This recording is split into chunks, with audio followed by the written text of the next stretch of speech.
சிம்ம ராசிக்காரர்களை சிம்ம ராசியை பொறுத்தவரை மிக மிக சிறப்பாக இருக்குது. சிம்ம ராசிக்கு 4ஆம் இடத்துல சந்திர பகவான் பயணம் செய்கிறார்.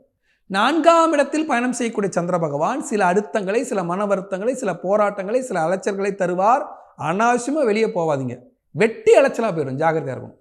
சிலருக்கு என்ன பண்ணுவாங்கன்னா, ஒரு வேலை போய் தான் பார்ப்போமேம்பாங்க, அங்கே போனால் வேலை நடக்காது. வேலை கிடைக்குமா, அந்த வேலை நடக்குமா அப்படின்னு ஃபோன் மூலியமாக ஒரு கன்ஃபர்மேஷன் பண்ணிக்கிட்டு இப்போ தான் வெளியே போகணும்.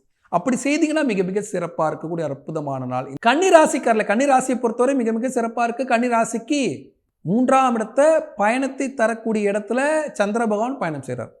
ஒரு இடத்துல இருந்து இன்னொரு இடத்துக்கு பயணத்தின் மூலியமாக சாதித்து காட்டக்கூடிய ஒரு அற்புதமான காலம். ஏன்னா ஓடி போனவனுக்கு தான் 9ல் குரு, நின்றவனுக்கு 9ல் குரு இல்லை.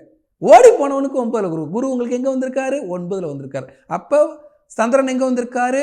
பயணத்தை தரக்கூடிய இடத்துல வந்திருக்காரு. அப்போ இன்றைய நாளில் பயணம் மேற்கொள்ளும் போது அந்த பயணம் வெற்றிகரமான பயணமாகும்.